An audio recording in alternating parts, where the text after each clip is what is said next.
Hi, everybody. Good afternoon.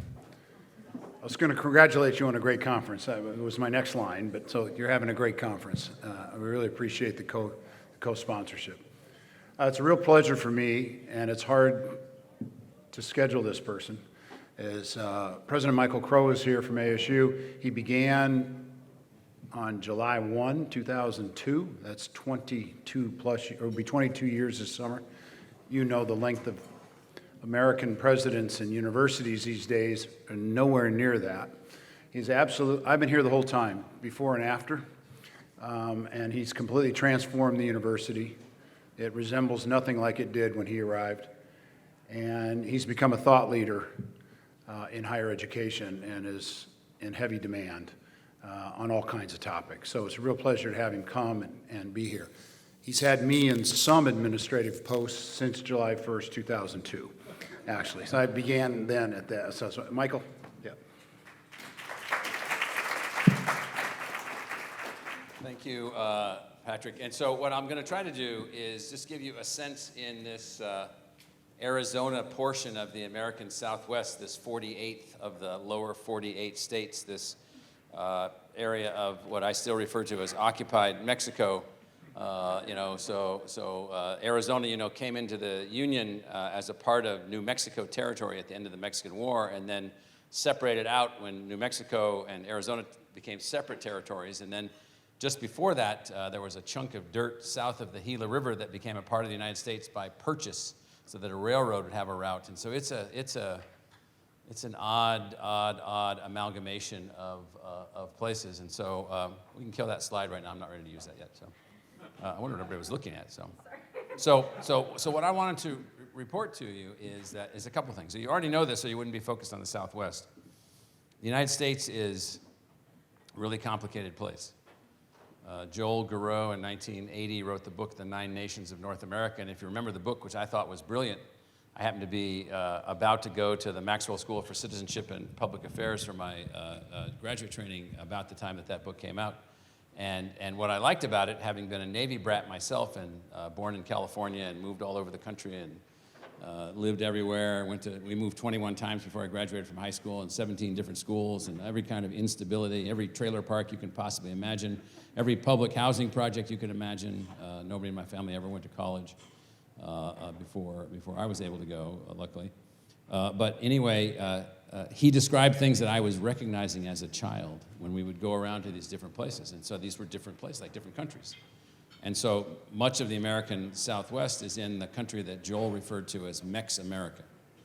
And Los Angeles is the capital of Mex America because it is the largest, most evolving, most rapidly evolved. San Francisco is in Ecotopia, which is a different thin country that goes roughly from north of Santa Barbara to just north of Juneau, and he called, including Vancouver and Seattle and Portland and Eugene and all those places, and this part of North America, Mex America, was and forever will be deeply influenced by what the place is physically, what it is from a climate perspective, the indigenous peoples who were here for thousands and thousands of years, and then ultimately the settlement of the Spanish and all the things that came from that, and then the emergence of Mexico, and then ultimately the war with the United States and the emergence of the Western United States. And so what that meant then in coming to this place, and I came from deputy provost position at Columbia University that I took in 1991, and then came to this job in 2002,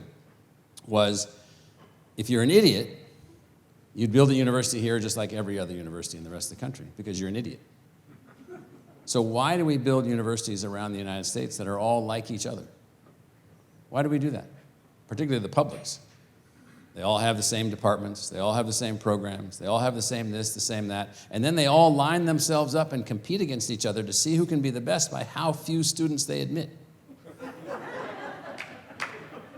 Well, can you imagine a great and wondrous, unbelievable medical center and hospital that measured its success by how few patients it served? And so several things about this part of the Southwest. So Arizona, like California, is a plebiscite state.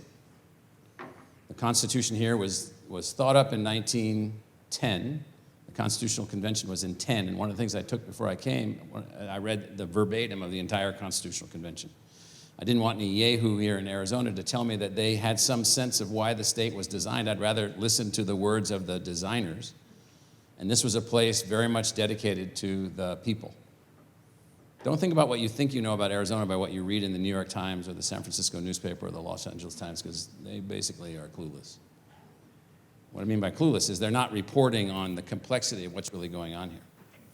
And so here we are in this part of the world, which very much like Joel Garreau has a heavy indigenous culture influence, a very significant Mexican influence and antecedent Iberian Peninsula influence, less of the English villages. I mean, it's just a completely different place.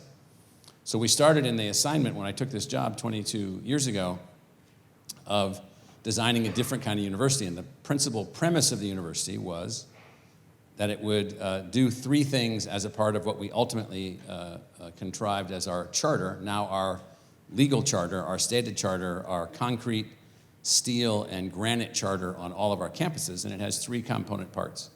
And I'm telling you this because you couldn't get this charter in other parts of the United States. You couldn't win this fight. The first is that the university will be a comprehensive research university that measures itself based on who it includes versus who it excludes and how they succeed. Because in an egalitarian state in the American Southwest, the notion of exclusion is antithetical to the nature of the way the place was designed. The second thing that's in the charter is that the university will be a research university. This university will be a research university, and it is in a very significant way, as I'll mention in just a second. And that its results, though, have to be measurably beneficial directly to the public, not just to the field of microbiology, or not just to the field of XYZ in academia. And the third and the most egalitarian element of this, and the most in line with the Arizona Constitution and the people, the 22 or 23 Native American tribes who were already resident here, and in the case of the Supai or the Hopi or the Navajo or the Apache or the Tohono O'odham or other groups who have been here, they've been here forever. Forever. So you assume that since we weren't here and they were here, they've got a better understanding of how long they've been here. And so then, therefore, the third element of our charter was, could you build a university that takes responsibility for the communities that we serve? So what does that mean? Well, it turns out that we have about 4,000 Native American students attending Arizona State University. That's more Native American students than attend all of the public universities in California combined. And the largest Native American community in the United States is in California. And so by taking responsibility, it means that you're going to design the institution differently. And I'm going to get to the notion of the rural communities and the distributed communities, which includes the Hopi Nation and the Apache Nation and the Supai Nation and all of the other indigenous groups that are a part of this place. So we built a series of design aspirations under our charter. And the first was that where you are is the single most important thing about what you should be as a university. Not how rapidly you can replicate what a college at Oxford looks like. Who cares? And so the American Southwest is a unique place. Why can't its universities also be unique? So as Pat knows, we had 8 of these design aspirations. One was that use-inspired scholarship was as valuable as reductionistic science or reductionistic scholarship. Another was that we would work to fuse intellectual disciplines together because the nature of where we were, cultural complexity, unbelievable environmental complexity, unbelievable social immigration stresses from being in a former country. There aren't a lot of other places in the United States that were literally captured as war booty and turned into an American state. This was, and the region of Sonora, which Arizona was a part of, there's 2 million people in Arizona that have family connections with the people that live in Sonora. 2 million people. And we can't even work out the border crossing for people that are in the same family cohort groups. How stupid are we? So, for instance, we now have a school of trans-border studies. We have a school of social transformation. We have a school of sustainability. We have a school for the future of innovation. We have a college of global futures. We have a school for the complex adaptive systems, the math of the most complex environmental management that you can imagine. We eliminated along the way 85 academic departments, schools, and colleges, and built 35 new ones. A school for human evolution and social change. We built degree programs, about 400 of them, that anyone can take from anywhere, in any community, in any location, fully accredited and taught by our core faculty.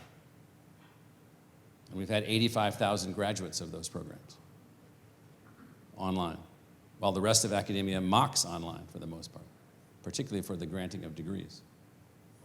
So we have Navajo kids pursuing electrical engineering degrees from rural communities without steady electricity, running water. They're getting aeronautical engineering degrees, or electrical engineering degrees from us, from our faculty. We have about 20,000 online Arizona students. 20,000 online Arizona students as a part of the 95,000 online students that we have in these degree programs that we built. So the reason I'm telling you this is not to be boastful or prideful about anything. It's that what we decided to do was to build a different kind of university.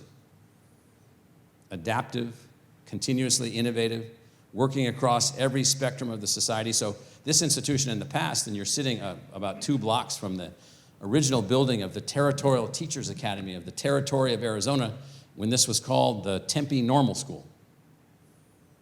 So two normal schools, 2 teaching colleges were founded in the western United States in 1885. One was on 3rd Street in Los Angeles called the California State Teachers College at Los Angeles, or the Los Angeles Normal School. That became the seedling for, of all places, UCLA in 1919. No longer recorded in their memory, no longer listed as their point of origin. We were the other 1885 school, and we decided that we liked that origin, and that while we've evolved into a research university that just broke $1 billion in research expenditures without a medical school, which has only been done 4 times in the history of the United States, MIT, Georgia Tech, UC Berkeley, and now us, we think that our roots as a teacher's college connected to the people is where we need to be. So what we've tried to do is to build a university which is egalitarian and unbelievably research intensive, that is now also, which it wasn't before, as diverse as the population itself. So our student body is, we have 20,000 undergraduate students who come from families under $20,000 in income. We have 42,000 Pell eligible undergraduates. You want to talk about the rural Southwest? Well, that's the rural Southwest. It's people with no money, people with bad schools, poor teachers. So the way that we approach the rural Southwest is we now offer the entire high school curriculum to anyone that wants it from anywhere. So we took an inspiration from the Stanford Online High School, and we said, can we build such a high school but make it free, no cost? And can we make it available to anybody? We did. We have 35,000 students in that operation right now. And so what we've tried to do is to take the idea of the university, a modern research university, in a burgeoning, unbelievably complex, unbelievably socially complicated place, and we said, can we build a different, we call it the New American University. Can we build a different kind of American university here in the Southwest that can reach every family, bring students here from every background imaginable, eliminate any financial barrier to their ability to be able to attend? I have 2 of my girls went to UCLA, one as an undergrad and one for her PhD, because they wouldn't go here because I work here. So we're back and forth, across the desert, dropping them off and renting these like unbelievably expensive apartments.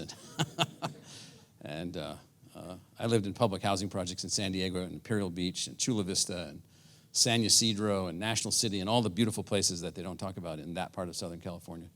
And so I have on my desk in my office, a few blocks that way, the catalog for the University of California Southern Division from August 10th, 1950. That's UCLA, Southern Division. Here's what it took.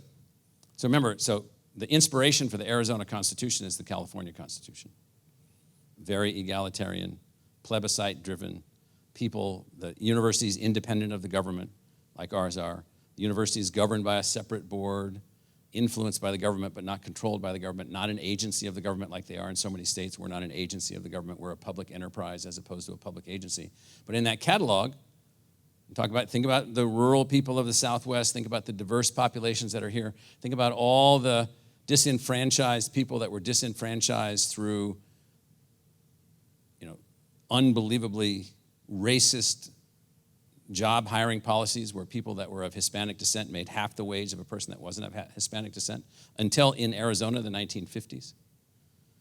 People forced to live in communities that they might not normally live in. I won't walk you through the whole thing, but imagine the following ideal as established in another part of what I think of the Southwest, California, or at least the southern part of California, and that is a university that if you take the right courses in high school, they got the list, and you get a B in those, and you got a B average, you're admitted in 1950, and there's no tuition. Where is that? Doesn't exist. Gone. Ain't gone here. It's not gone here. Same courses, same grade requirements, and so forth and so on. And then some people who are not too swift, I meet lots of them, they think, well, of course, isn't it so sweet of you that you take all the dumb kids? No, that's the admission requirement. That's not who ends up here. We have an unbelievably diverse student body. We have 32,000 Latino students. We have students from over 225 Native American tribes, and there's only 23 tribes in Arizona. We reach out, we recruit students. Somebody say, well, why do you have so many Indian kids? I don't know, we recruited them. What did you do? You talk about them in the abstract. And so an American university in the American Southwest that isn't heavily populated with Native American students isn't successful. And then we get criticized because our graduation rate is about 8 times the national graduation rate for Native American students, and it's still below the graduation rate for hand-selected 1,600 SAT score students that are going to really great colleges like Occidental or Colorado College or Santa Fe College or St. Mary's or whatever. So we also take a hit in our performance because we admit an extremely diverse student body, and we're just a hair under 90% retention, which is unbelievable. We have the same 4-year graduation rate now as Purdue or Michigan State. And when we started this process, we were at less than half that 4-year graduation rate. So the other thing that we found is that at least in this part of the Southwest, you can attract someone here, a faculty member, get them committed to the charter, get them thinking in a different thing other than as an academic bureaucrat. I remember I was a tenured faculty. I got tenure at Columbia, grew up at Columbia, was the deputy provost there, had a fabulous time there. The bureaucracy was unbelievable. It was driving me crazy. Academic bureaucracy. So how could you build a modern institution that could be more agile and more responsive and do more kinds of things? So here's what we decided to do, and then I'm going to show you just one picture. So we decided one thing that we needed to do here in the Southwest was to alter the way that we were interacting with the people. So this university was actually voted into existence by plebiscite in November of 1958, against the vote of the Board of Regents and against the vote of the legislature and against the will of the governor. We were held down and kept from becoming a research university, and that's where we developed the national reputation as a party school, because that was part of the political campaign to demean the school so that it could never, ever, ever succeed as a university in the politics of Arizona. The people voted that out of existence. The university began to evolve, and the process of evolving the university then became an accelerated thing. And in that development process, we found a way to build a university which by design was intended to be connected to everyone. Now, where else would that happen? You thought that might have happened in Indiana with Purdue and the land grant, or Iowa with Iowa State, the land grant, or Wisconsin. They had this Wisconsin pledge and fantastic progress that they made, and then all of a sudden nobody could get into the Madison campus, and then all of a sudden this was going on and that was going on. And so in the American Southwest, it seemed to me, with the democratic standing that we had, with the plebiscite government that we had, with the commitment to the people that we had, with this unbelievably diverse population that was here already, you'd have to build a different kind of university. So we built that university, and we built it in the following way. It now has 3 enterprises. We run it as a public enterprise. We run it like the Bonneville Power Corporation. It doesn't get very much money from the government. We have to raise, by various means, about $5.3 billion a year to keep this place going. Billion. And so we do that by having tremendous services and tremendous allies and 400,000 donors. And again, you may think you know a lot about Arizona. You don't. Because it's so distorted everywhere. So distorted. But anyway, so we built an academic enterprise with about 800 degree programs. Why so many degree programs? We're not going to try to control what people think of as learning. We're going to let our faculty design great programs. Then we built a knowledge enterprise, which is now heavily involved in, we won one of the carbon capture hubs. We have a water innovation set of projects. Some of our folks, you just talked to Sarah, who's a part of our water innovation hubs. We built the Global Futures Laboratory, which has 700 faculty members in it, and our headquarters building, the Center for Planetary Health, and the first sustainability school in the country. Why could we do that in Arizona? Because we have another center running along beside us, an affiliate center called the Center for the Future of Arizona, that polls the people in Arizona on an ongoing and continuous basis at all levels, thousands and thousands and thousands of people in a decennial survey, and then on basically a quarterly survey or a biannual survey, many, many people. And we ask them, what do they think about the future? And you find that they have 9 areas that they're in intense agreement on.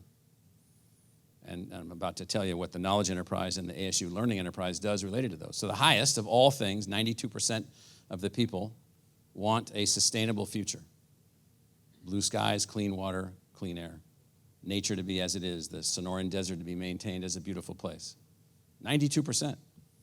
In my job, I got great license with 92% of the people behind me. So why is it that we had the first sustainability school and everybody thinks that there's just anti-environmental wackos in Arizona and no one said anything other than hallelujah for advancing the school? Because that's what the people here actually want. It also turns out they want jobs with dignity for their children and their spouses and their family members. Okay, well, how do you find a way to give jobs with dignity if there are almost no colleges here? How do you get educated? So we decided to build the ASU Learning Enterprise, and this year we have 500,000 learners taking courses with us to help them to advance in their own intellectual and personal learning development. So the notion of rural, which I know you all are focused on, and urban, we've basically, we're built in the city. We are technologically projecting ourselves to everywhere. Every home, every tribal community, every county, every high school, every middle school, with learning assets. I think I mentioned 300 courses for college credit for high school students, high school curriculum for people that don't have access to it, pathways into the university. We have 6,000 students enrolled at ASU who could not be admitted to the university through normal channels because they didn't meet our admission requirements. Well, they're not discarded trash.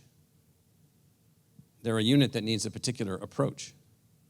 So we came up with a college pathways program and built robot tutors that teach calculus and robot tutors that teach other kinds of things and new ways to teach biology and so forth and so on. So we've admitted now 6,000 of those students, and they outperform most of our other students.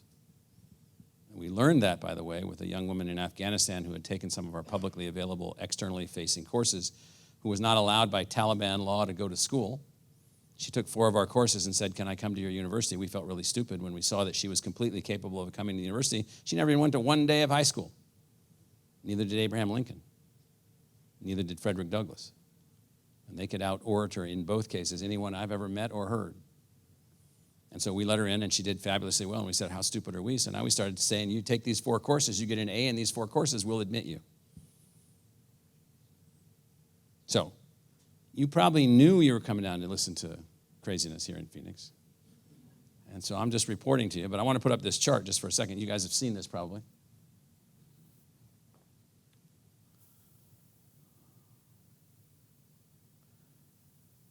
I know it's there, yeah. All right, so this chart, as big as possible. So these are the mega regions, the megapolitans, depending on what group you listen to. So these are the places that are projected to see 80% of the population growth in these colored areas, and 90% of the economic growth, 90% of the economic growth, as the country goes from 330 million to 450 million people over whatever time frame that happens. And you'll see that one there called the Valley of the Sun, that's actually the local name for where you're sitting right now. It's one of them. It goes from Prescott, which is north of here in the mountains where I almost got run over by a tanker truck on the freeway Sunday night, and a snow squall in the middle of a thunderstorm this week, all the way down to south of Tucson, heading towards Nogales. Then you can see Southern California, and you can see Las Vegas in the valley up there. And then you see that except for the Northwest, where the Willamette and the Puget Sound megapolitans sort of merge together, these are the most separated, the most distant, the most in wilderness. The desert is wilderness also. The most water stress, the most complexity, those three, Las Vegas, Valley of the Sun, and Southern California. So what we've tried to do by the building of our new facilities we have in downtown Los Angeles, by other things that we're doing in California, by the almost 30,000 students that we have in California, is we're taking, this is my last point, we're taking an approach to the region where we realize that the region isn't the same as what's going to go on in the Northeast as it merges with Western New York or the Great Lakes or the Upper South or the things that are going on in Florida and so forth and so on. Completely different places, completely different cultures. So it is, as Joel Garreau said, Mex America. Los Angeles is the capital city. Phoenix is the second city, second largest city. There's 5 million people that live in this county, give or take, right now. And what we're trying to figure out is how do you build a new kind of university that can touch everyone living in those vast areas that might not be living in the cities. And Arizona, as you know, the three most urban states in the country are New Jersey, Nevada, and Arizona. That is the highest concentrations of people living in urban areas as a percentage of the population are in New Jersey, Nevada, and Arizona. And so I think Pat wanted me to give you an update on what we're doing down here, goofing off, and so I just wanted to give you that sense, and I've got time for one or two questions from anybody if that's useful. And so we're really concentrated on how do we make the university we're building right there in the middle of the Valley of the Sun unbelievably important to the region of the American Southwest through everything that we do. Thank you.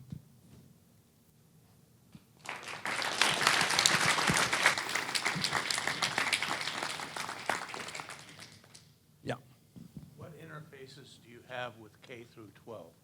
So we have large numbers of them. We run a center with the Helios Foundation, a decision center with all K-12 schools in Arizona where we're modeling out their success down to individual students and then helping them to understand how to enhance their student successes. We have a large 7,000 or 8,000 student teachers college that's not a graduate only research entity like a lot of universities have, but we've modified how we produce teachers, who we put onto teacher track, how we move teachers forward. The largest school district in the state is the Mesa, Arizona School District with 46,000 students in it. So that district is our principal innovation partner. And there we're building a new idea of a community school where the teachers will make between 100 and 200K, and then they'll be assisted by other teaching capable people from the community. So the teachers will be like master teachers guiding the classes. And then we also run 12 charter schools as public schools that we run for school districts here with about 4,000 students in those. We have about a 98% graduation rate in neighborhoods that are 85% Title I and over 50% minority. So they're very high performing schools. And then we also have these digital assets that we've made available to every school. We probably trained during COVID on digital education enhancement 30,000 teachers in Arizona. So we worked on. So we're heavily involved on every level with an underperforming model. So the model is still the basic argument here. It may be different in other places. Is give me more money and everything will be solved. Like no, that's not going to be the way that it works. That's important. You want to pay teachers a fair salary, absolutely.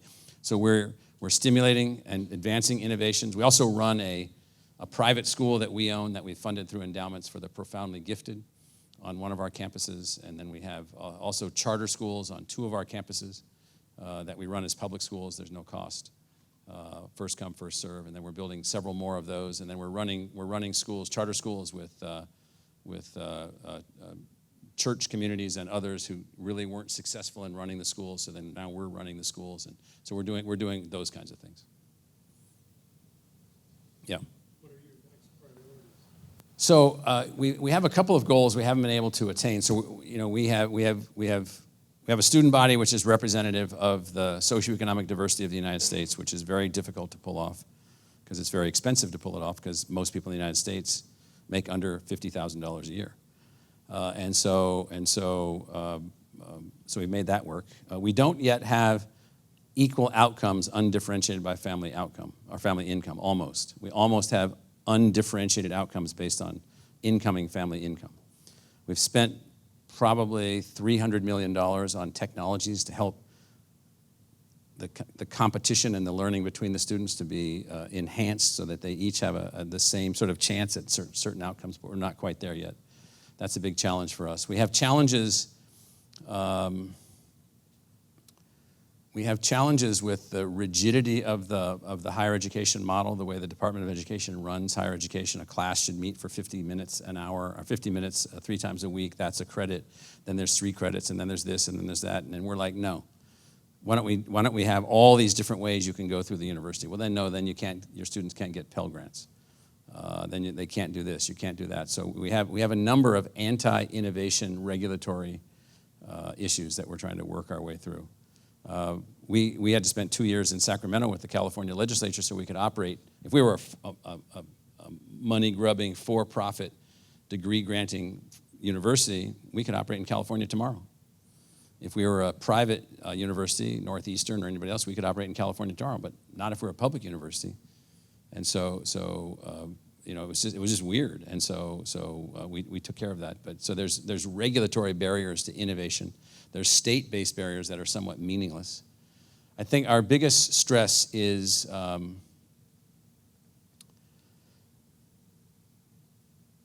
I think our biggest stress is this gap between aspiration for what people really want colleges to be able to be for them and our ability to deliver that. And then this counterattack against academia, which is accelerating right now, which is quite dramatic, which is affecting many things. And so we're doing fine and we're making progress, but those are 3 things that I'm worried about. Yeah. I just wanted to say, our family immigrated from India, and my mom always wanted to get a bachelor's degree from the United States, and she was able to apply to the Mary Lou Fulton College for early childhood education. Teachers College, right? Yep. Yeah. So thank you for making and that happen. And that degree that she got, so we've about 95,000 graduates of those programs. That degree that she got was taught by our regular faculty. So there's all these universities running around, they find a for-profit.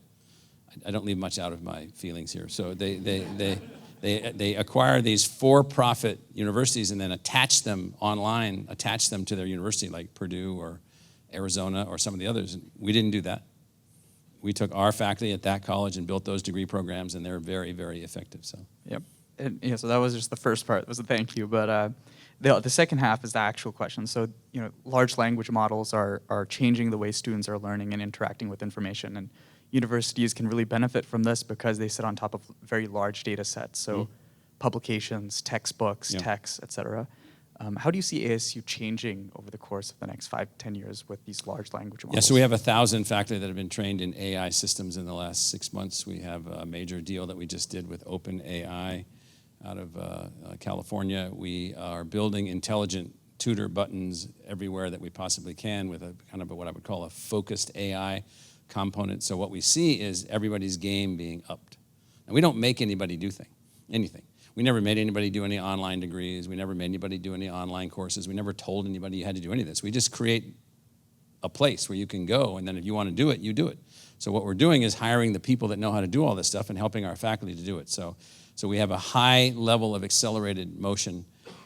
We have a team trying to build Neil Stephenson's Young Lady's Primer from the Diamond Age book, if you remember that, from 1996, which is a ubiquitous, unbelievable learner based on AI systems before AI systems really existed. So we have a team building that.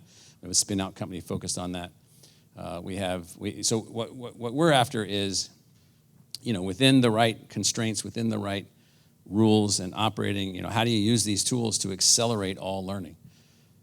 In the last round, we had undergraduates, those of you from Stanford, we beat you in this. So I remember I was sitting with Mark Tessier-Levine in the cabinet at Stanford one day, and he said, "Are you still a university?" I said, "Hey, Mark, listen, we're still a university." So 2020, the last round, we won a Marshall, a Truman, and a Rhodes Scholarship. So only a couple universities, only 3 or 4 universities won all 3 of those. But the kid that won the Rhodes Scholarship was in my class. So I make everybody that's on the faculty, no matter what your job is, you have to teach your class. You must teach, no matter what. And so this kid was our first 5 major graduate.